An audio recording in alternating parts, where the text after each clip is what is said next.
Bapak Ibu, kalau saya pindah slide-nya, apakah di tempatnya Bapak Ibu juga bergerak? Iya, Bergerak. Pak. Bergerak ya. Oke, kita mulai nggih, Bapak Ibu semuanya. Selamat sore. Assalamualaikum warahmatullahi wabarakatuh.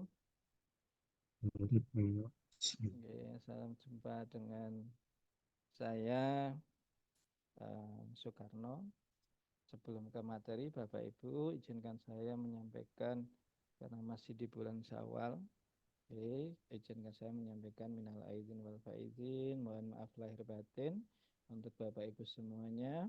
Meskipun kita pertemuannya secara daring, jika ada salah ucap, salah kata ataukah dalam bentuk yang lain, saya mohon maaf yang sebesar-besarnya, oke. Karena ini masih bulan yang baik, di bulan Syawal, saya mohon maaf yang sebesar-besarnya kepada Bapak Ibu semuanya. Oke. Bapak Ibu, sore ini kita ketemu untuk mata kuliah teknologi kesehatan.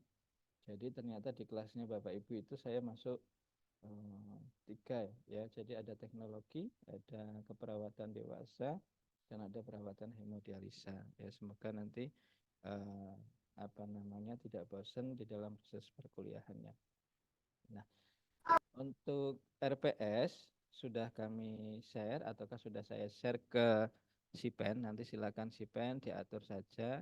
Jadi karena di RPS itu nanti ada bentuk presentasi yang harus panjenengan lakukan Bapak Ibu. Minggu depan sudah mulai presentasi, nanti silakan dibagi kelompok materi yang akan dipresentasikan. Nah, untuk hari ini nanti materinya saya ringkas kurang lebih 60 menit mawon. Kita akan berbicara tentang bioetika dan juga perkembangan teknologi yang ada. Nah, Bapak Ibu, kenapa di keperawatan terutama kita juga harus belajar tentang teknologi, ya, terutama adalah teknologi di bidang kesehatan. Ya. Apa sih manfaat yang bisa kita temukan, terutama di keilmuan kita, ya, khususnya adalah di bidang kesehatan, tetapi terutama adalah di bidang keperawatan. Nah, perawat secara umumnya melakukan sebuah asuhan, ya. Dalam asuhannya adalah objek atau subjek yang akan dihadapi itu adalah manusia. Nah, jika yang dilakukan di dalam asuhan itu, ya, baik itu adalah asuhan pelayanan atau asuhan keperawatan secara khususnya, jika ada sebuah kesalahan maka akan merugikan pasiennya sebagai subjek atau objek dalam penerimaan asuhan tersebut. Nah, maka nanti rentetannya adalah kegiatan-kegiatan yang dilakukan jika merugikan pasien, maka akan menurunkan mutu pelayanan kesehatan yang ada, baik itu adalah dalam lingkup rumah sakit ataukah institusi lain ataukah instansi lain. Nah, maka di sini dengan adanya teknologi diharapkan adalah perawat juga ikut berperan serta di dalam hal tersebut agar apa? Agar asuhan yang diberikan itu bisa meningkatkan mutu pelayanan yang ada. Ya, karena dengan perkembangan teknologi sampai saat ini ternyata bisa memberikan sebuah informasi, ya, berhubungan dengan status kesehatan seseorang. Nah, jadi sama dengan teknologi-teknologi yang lain yang di luar dari kesehatan. Contohnya adalah saat dulu kita penggunaan gadget gitu. Dulu mungkin tidak ada yang namanya penggunaan gadget sampai sekarang. Ya, dalam arti adalah pakai Android dan seterusnya. Nah, apalagi dulu mungkin tidak ada link Zoom dengan kemajuan teknologi, maka kita bisa bertegur sapa, bisa melakukan kegiatan melalui Zoom ini. Ya, dulu mungkin tidak ada, tapi sekarang ada. Nah, itulah sebuah kemajuan teknologi. Dan itu mempunyai manfaat yang sangat besar. Nah, kalau di bidang kesehatan berarti adalah ke arah bentuk asuhan yang akan diterima ataukah yang akan dilakukan. Nah, asuhan kepada siapa? Ya kepada manusia yang menerima ataukah sebagai subjek ataukah objek di dalam asuhan yang dilakukan. Ya. Sehingga kenapa sih perawat juga dilibatkan di dalam perkembangan teknologi yang ada. Oke. dengan latar belakang bahwa mendiagnosis sebuah penyakit itu kalau di dalam konteks ilmu kedokterannya, tetapi kalau di dalam ilmu keperawatan adalah dalam mendiagnosis keperawatan yang salah karena sumber data yang didapatkan tidak memadai, maka akan merugikan bagi pasien tersebut. Ya, maka ini butuh adanya sebuah pembaharuan. Nah, kalau di bidang kedokteran, ya, dalam melakukan diagnosis, dokter jika tergantung pada hasilnya dalam bentuk pengamatan saja ataukah secara fisik tanpa tidak ada data pendukung, maka nanti hanya meraba-raba. Dalam arti adalah pengamatan ataukah suspek saja, tidak bisa menentukan pasti bahwa masalah yang sedang dihadapi si pasien itu apa. Nah, sehingga membutuhkan yang namanya teknologi untuk melihat itu. Ya, jadi pemeriksaan diagnostik itu rata-rata adalah yang dipakai adalah kemajuan teknologi yang Ya, Kak. ada, ya. Jadi saat kita ingin mengetahui hasil nilai laboratorium, ya, ada alat laboratorium yang digunakan untuk melakukan uji terhadap sampel yang dikirimkan, baik itu adalah sampel darah, sampel urin, ataukah yang lain. Yang mana dengan menganalisis sampel-sampel ini, maka kita akan mendapatkan informasi. Informasi apa yang bisa kita dapatkan adalah informasi tentang status kesehatan si pasien tersebut. Nah, maka itu salah satu bentuk kemajuan teknologi yang ada. Yang paling gampang adalah saat seseorang mengalami proses penurunan ketajaman penglihatan. Di dalam proses pemeriksaannya bisa diukur dengan kartu Snellen dan seterusnya. Tetapi di dalam pengelolaannya dia membutuhkan penyelesaian masalah. Bagaimana teknologi kacamata itu disiapkan ataukah diciptakan sehingga bisa menerima objek yang ada di depannya dan dia bisa melihat ataukah mengamati objek tersebut dengan jelas. Nah, itu juga masuk contoh di dalam teknologi kesehatan yang memang bisa kita berikan ataukah kita lakukan sebuah intervensi ataukah implementasi. Karena kalau tidak, maka nanti yang menjadi eh, problemnya adalah masih banyaknya multitafsir tadi. Bahwa mengira-ngira ataukah meraba-raba, dia penyakitnya ke arah ini, penyakitnya ke arah ini. Nah, maka nanti akan berefek kepada apa? Lama perawatannya akan menjadi meningkat, ya kan? Ekonominya pun juga akan menjadi lebih besar di dalam proses perawatan ataukah perlindungan bagi pasien tersebut. Sehingga ini membutuhkan tantangan. Tantangannya apa? Ya, bagaimana kita bisa menyelesaikan masalah tersebut, terutama adalah dengan kemajuan teknologi yang ada. Nah, apalagi sekarang sedang berkembang yang namanya AI, ya, artificial tersebut, intelijensi, ya, yang sekarang kemajuan, ya. Nah, ini di dalam dunia kesehatan pun juga nanti akan terlihat gitu. Apakah memang kita sudah siap dengan perubahan teknologi tersebut ataukah tidak?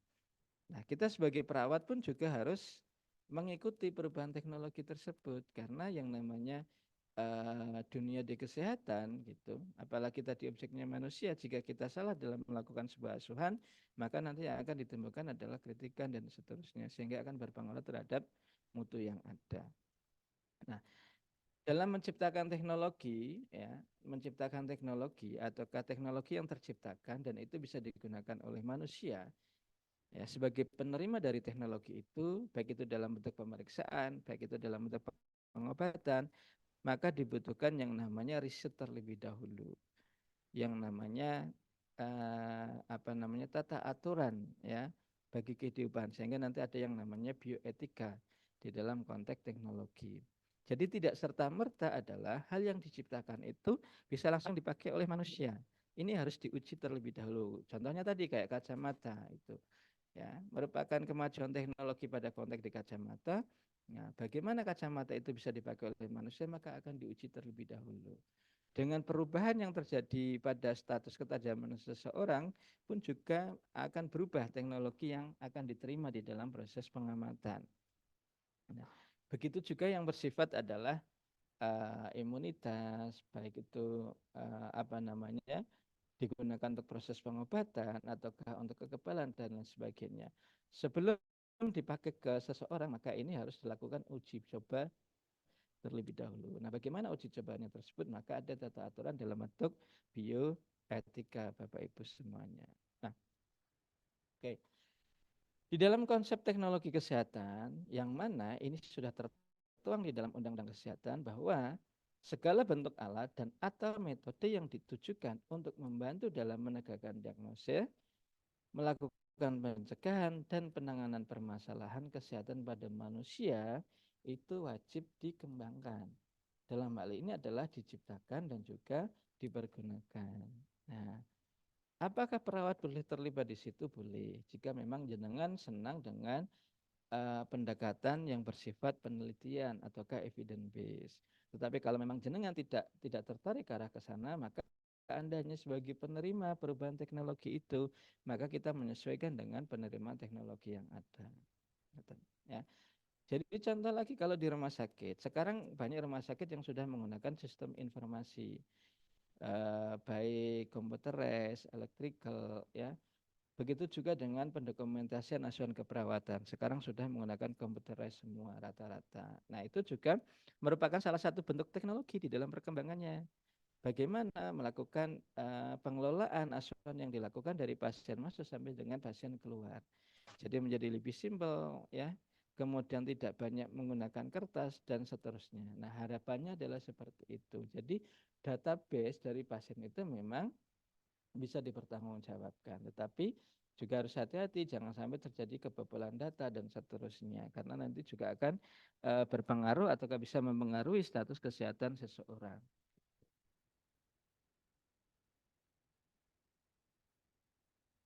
Ya, oh ini ada suara saya kurang nyaring.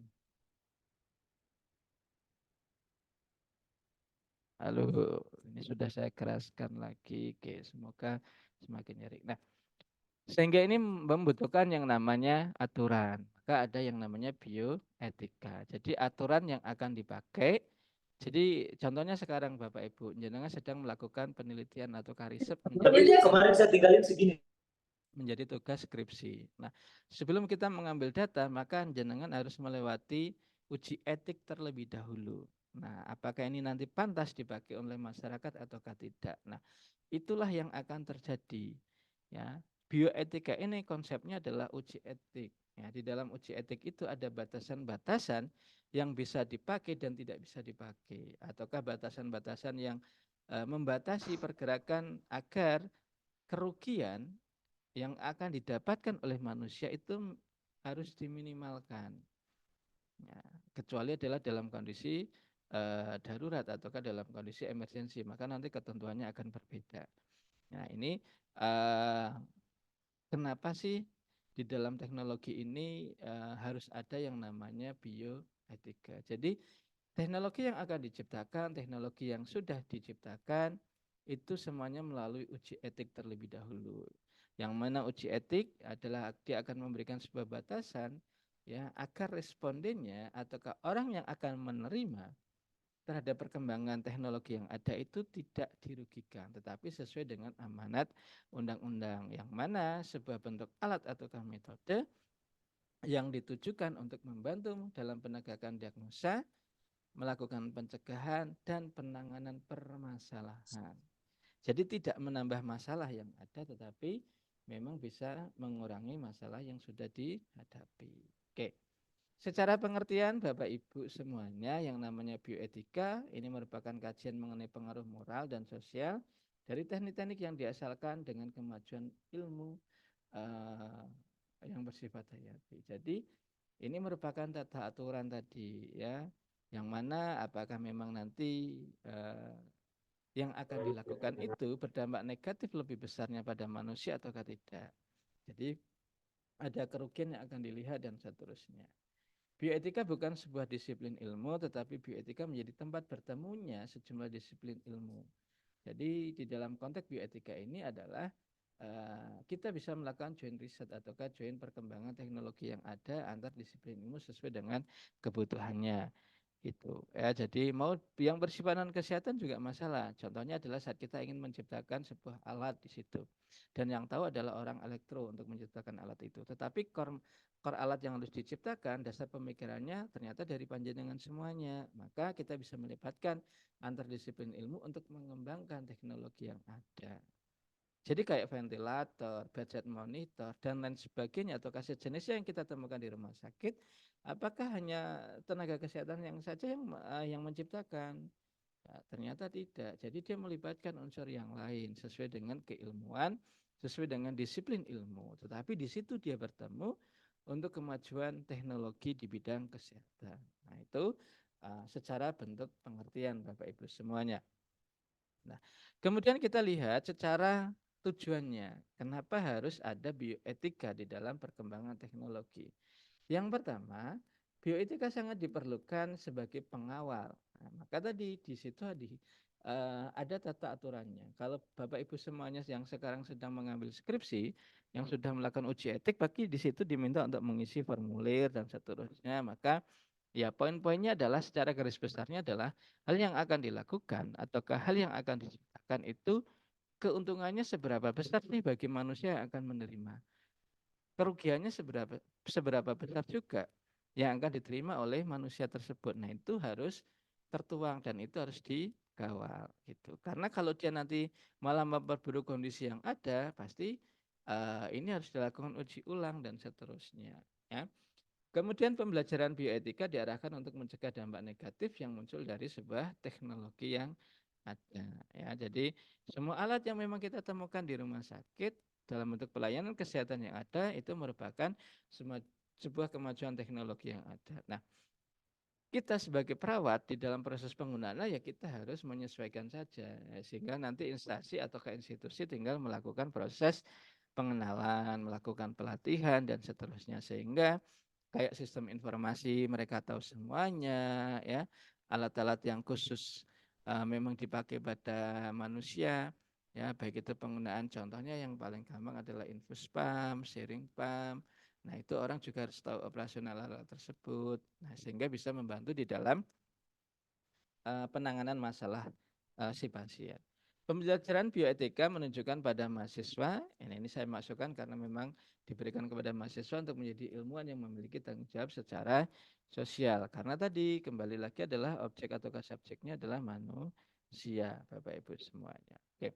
Pembelajaran bioetika dibutuhkan karena menekankan pada pengembangan berpikir kritis untuk menentukan sisi baik dan buruk ataukah dimensi etis dari biologi modern dan teknologi yang terkait dengan kehidupan. Nah, harapannya adalah di dalam sebuah asuhan keperawatan, hasil akhir di dalam evaluasinya adalah happy ending.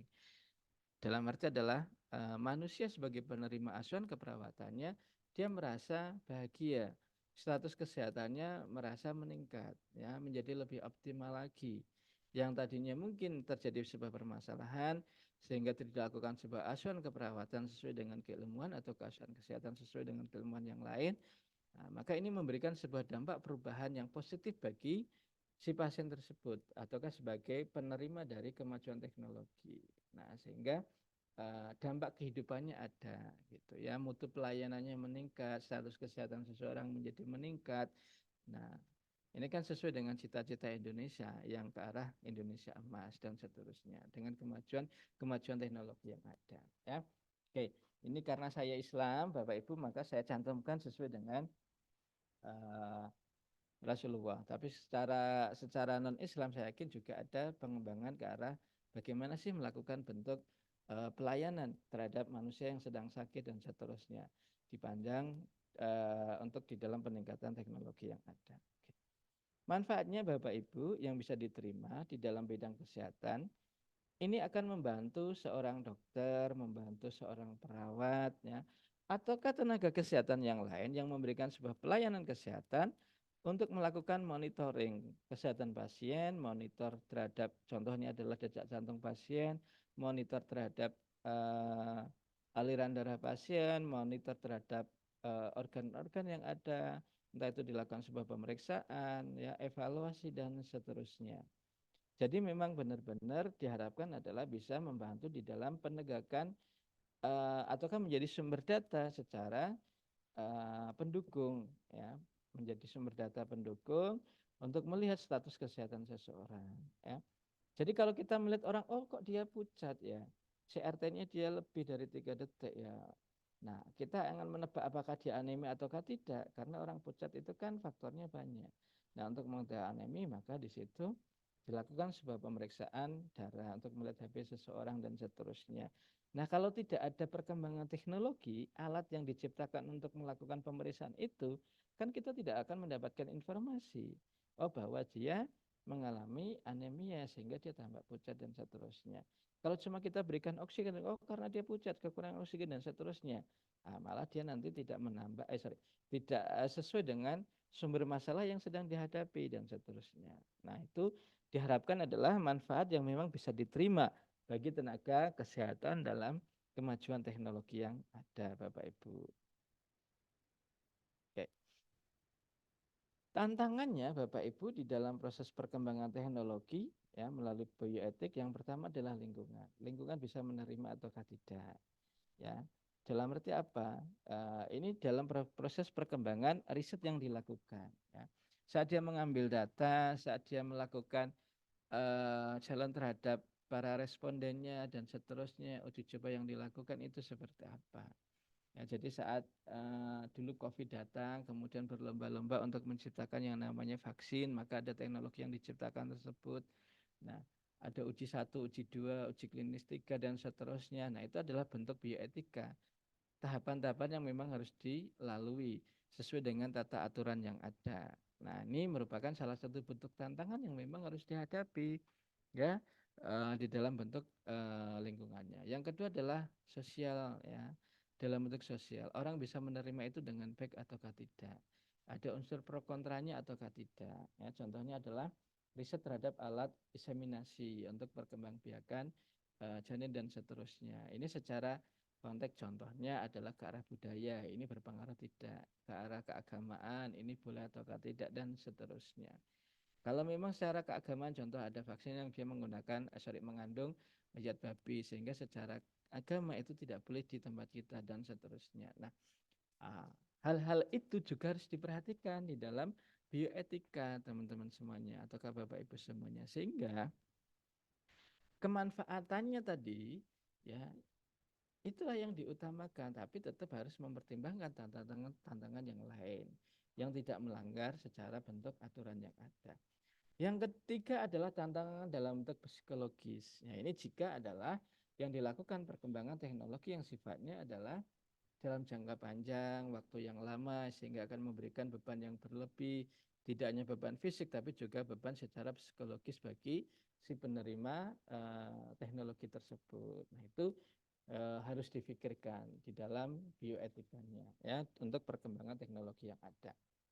Kaidah dasarnya Bapak Ibu di dalam bioetika untuk perkembangan teknologi yang ada satu, bahwa apapun yang akan dihasilkan ataukah alat yang sudah dihasilkan untuk perkembangan teknologi itu bersifat beneficiency ataukah adalah untuk proses kebaikan, berbuat baik, menghormati martabat, ya, intinya adalah untuk proses kebaikan. Maka tadi ada tata aturan ataukah ada batasan-batasan yang boleh dan juga tidak boleh. Nah, itu ini kan sifatnya jamak ya, nanti disesuaikan dengan masing-masing di dalam teknologi yang diciptakan. Karena setiap teknologi yang diciptakan mungkin akan memberikan tata aturan ataukah pencegahan yang berbeda-beda. Gitu. Contohnya adalah kalau dia kemajuan terhadap obat, kalau dia kemajuan terhadap teknologi, kalau dia kemajuan terhadap sumber informasi dan seterusnya. Nah, itu kan tantangannya berbeda. Kayak sistem informasinya, sistem informasi rumah sakit contohnya. Uji trial errornya bagaimana, data yang dibutuhkan apa saja. Pasti nanti akan melibatkan ataukah melakukan brainstorming dengan beberapa pihak pengguna untuk dilakukan uji coba 1, uji coba 2, dan pengembangan-pengembangan yang lain. Ya, sehingga memang kemanfaatan yang ke arah baik itu menjadi prioritas lebih besar. Nah, yang kedua adalah malfisiensi, Bapak Ibu, kaitannya. Tidak memperburuk kondisi pasien. Nah, ini yang diharapkan. Jadi, dengan perkembangan teknologi ini memang diharapkan bisa membantu di dalam proses asuhan, tidak menjadi lebih memperburuk kondisi kesehatan si pasien tersebut. Nah, ini yang harus Bapak Ibu semuanya juga perhatikan. Kemudian justice, rasa keadilannya ada. Dalam arti adalah memang bisa digunakan adalah seluruh objek sebagai pengguna atau sebagai penerima terhadap perkembangan teknologi. Jadi tidak memandang ke arah personnya, tetapi memang bisa digunakan ke seluruh dalam ini adalah sumber daya manusia ataukah ke seluruh manusia yang ada. Kemudian otonomi, ya, otonomi ini merupakan hak-hak yang memang harus kita hargai. Dalam hal ini bisa hak pasien. Kalau kita menggunakan uji tikus ya berarti hak dari hewan tersebut. Nah, nanti bioetikanya akan berbeda. Jadi kita terapkan dengan manusia dan juga kita terapkan dengan hewan. Jadi tata aturannya nanti akan berbeda. Ya, bagaimana hewan dilibatkan di dalam proses perkembangan teknologi dan bagaimana manusia juga dilibatkan di dalam perkembangan teknologi gitu. Karena kalau terjadi kesalahan hewannya mati, dia bisa beli hewan lagi. Tetapi kalau terjadi kefatalan pada manusia, maka tidak ada yang menjual itu ya nyawa manusia. Maka ini yang harus diperhatikan secara betul terhadap kaidah dasar dari bioetika ya. Jadi ada 4 hal yang harus diperhatikan di dalam kaidahnya, yaitu beneficiency, non malfeasiency, kemudian justice dan juga autonomy. Nah, dengan tata aturan yang ada ataukah dengan nilai-nilai moral ataukah pengaruh yang ada tadi, maka bioetika di dalam perkembangan teknologi yang ada dia berfungsi satu memandu. Apa yang dipandu tadi yaitu sebuah riset yang sedang dilakukan untuk perkembangan teknologi. Ya, kalau untuk makanan ya ada BPOM ya, Badan POM ya, pengawas obat dan makanan. Dia nanti akan melakukan proses pengawasan, memandu cara menciptakan obat herbal, cara ekstraksi itu seperti ini. Dan di situ ada tata aturan yang memang harus diawasi. Yang kedua adalah melakukan proses pengawalan. Karena kembali lagi adalah ini sebuah produk hasil karya yang memang diciptakan untuk kemajuan teknologi yang ada. Ya, makanya tadi berdasarkan undang-undang kesehatan dengan kemajuan teknologi itu, maka sebuah alat atau metode bisa difungsikan untuk membantu dalam penegakan diagnosis, membantu dalam penanganan masalah dan seterusnya. Nah, itu konsep di dalam proses ini. Kemudian yang ketiga adalah memantau dan juga melakukan pengawasan terhadap perkembangan teknologi yang ada. Jika terjadi kerugian pada manusia, maka ini yang harus diperhatikan. Jangan sampai manusia sebagai objek atau subjeknya itu memang sangat-sangat dirugikan di dalam proses perkembangan teknologi. Oke, ciri-cirinya tadi ya bisa kita libatkan adalah sesuai dengan keilmuan yang lain. Jadi kita bisa secara konteks kolaboratif, Bapak Ibu, baik itu interdisiplinaritas keilmuan, internasionalisasi keilmuan, ataukah secara pluralisme keilmuan. Jadi semuanya bisa terlibat di dalam proses perkembangan teknologi ini. Oh, jenengan sebagai perawat, maka yang kebutuhan perawatnya apa? Dimasukkan di dalam perkembangan teknologi. Oh, dia sebagai dokter, maka kebutuhannya apa? Oh, dia sebagai seorang IT, maka kebutuhannya apa? Dan seterusnya. Nah, itulah maka kenapa ini menjadi kolaboratif yang sangat baik di dalam perkembangan teknologi. Perawat nggak bisa menciptakan, contohnya adalah alat ventilator, tapi perawat bisa melakukan operasional terhadap alat ventilator. Nah, diharapkan kan seperti itu, ya. Kita bisa terlibat langsung ataukah terlibat secara tidak langsung.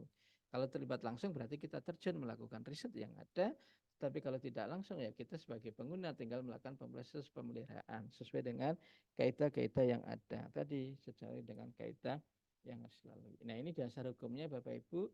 Selain ada tadi undang-undang kesehatan, juga ada undang-undang yang lain yang memang adalah menjadi payung hukum di dalam proses perkembangan teknologi ya.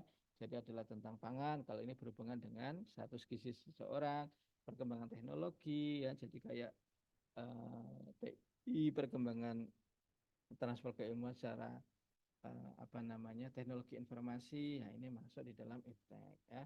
Begitu juga dengan yang lainnya. Nah, kemudian apa sih yang menjadi tugas seorang komisi bioetik? Ya.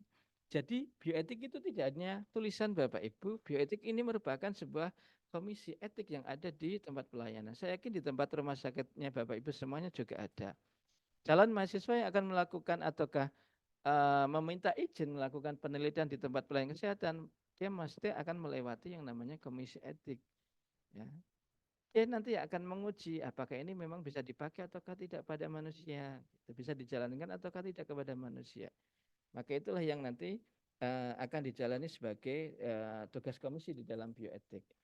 Menurut pasal 2 Peraturan Pemerintah Nomor 41 Tahun 2006 di situ memajukan telah masalah yang terkait dengan prinsip-prinsip bioetika, memberikan pertimbangan kepada pemerintah mengenai aspek bioetika dalam penelitian, pengembangan, penerapan ilmu dan teknologi yang berbasis pada ilmu pengetahuan hayati. Menyebarluaskan pemahaman umum mengenai bioetika. Nah, itu merupakan tugas Komisi Bioetika ya. Jadi melakukan telaah masalah. Jadi saat dia memasukkan sebuah database di situ untuk permintaan izin, maka seorang komisi etik ya, agar ini tidak merugikan ke pasiennya, maka dia mempelajari terlebih dahulu bagaimana sih telaahnya, yang diharapkan seperti apa sih ya, kemudian yang kita dapatkan seperti apa itu. Nah, jadi nanti untuk ke pasiennya itu kerugiannya seberapa besar, nah itu harus ditelaah terlebih dahulu ya, memberikan perlimbangan, oh ini tidak harusnya seperti ini, harusnya seperti ini dan seterusnya. Itu adalah tugas dari Komisi Etik. Fungsinya ada beberapa, Bapak Ibu. Silakan nanti panjenengan baca saja dari penelah prinsip-prinsipnya, peninjauan etikanya, pemberi pertimbangan, pengembangan pedoman, pelayanan informasi, penguatan jaringan antar kelompok, ya, penyelenggaraan kerjasama dan seterusnya. Ini merupakan fungsi dari Komisi Bioetik. Nah, harapan titik akhirnya adalah manfaat tadi bisa dicapai, alat bisa diciptakan, bisa digunakan, sehingga sesuai dengan amanat Undang-Undang Kesehatan, dia bisa digunakan dalam membantu penegakan diagnosis, agar multitafsir dalam pemeriksaan itu uh, bisa diminimalkan, ya, agar objek penerima dari sebuah asuhan pelayanan kesehatan yang ada bagi manusia itu derajat status kesehatannya bisa ditingkatkan. Harapannya adalah seperti itu. Nah, demikian Bapak Ibu untuk materi di dalam bioetika. Ya.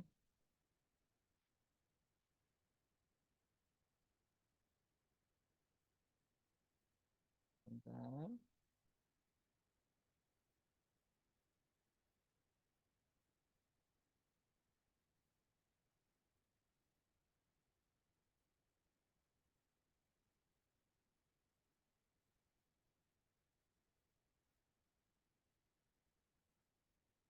Nah, saya lanjutkan sebentar Bapak Ibu.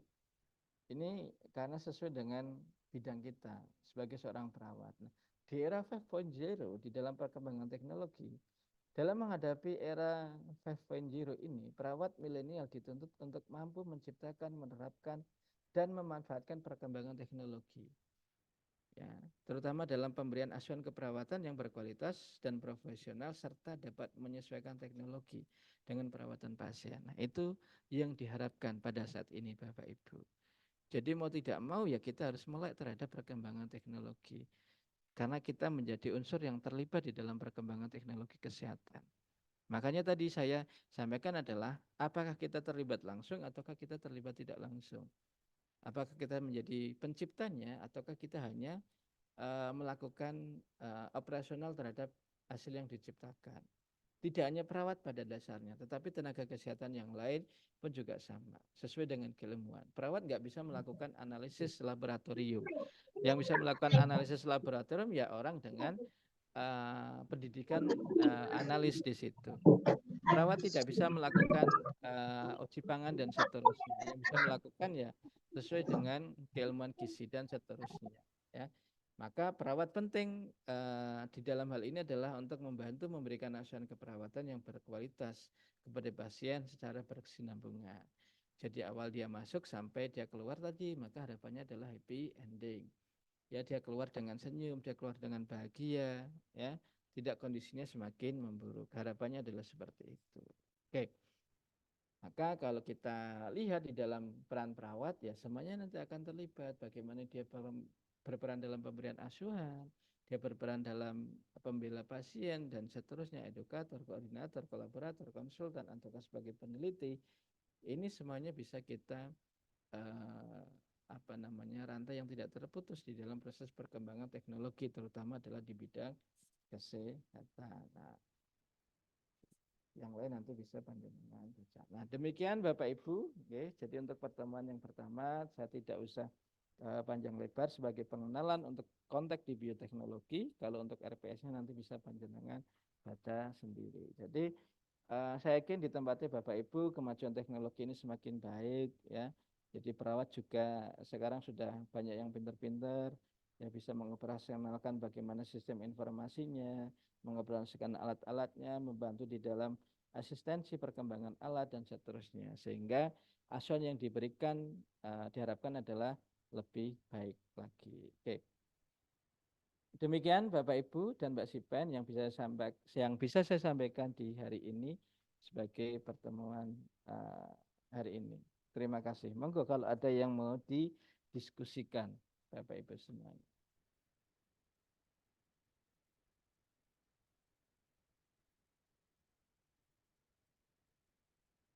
Materinya saya kirim ke Sipennya nggih, Bapak Ibu. Siapa tahu nanti buat baca-baca. Iya, Pak.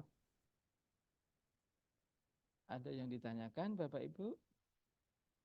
Kalau tidak ada saya tutup. Di tempat saya sudah mendung ini. Cukupkah Bapak Ibu? Cukup Pak untuk saat ini. Mau tanya Pak untuk untuk presentasinya berarti sesuai itu aja nih yang di RPS nih. Ya, Nah, nanti iya. dibagi semua. Nggih, nanti silakan merdekanya Sipen untuk membagi nggih. Merdekanya Sipen untuk membagi.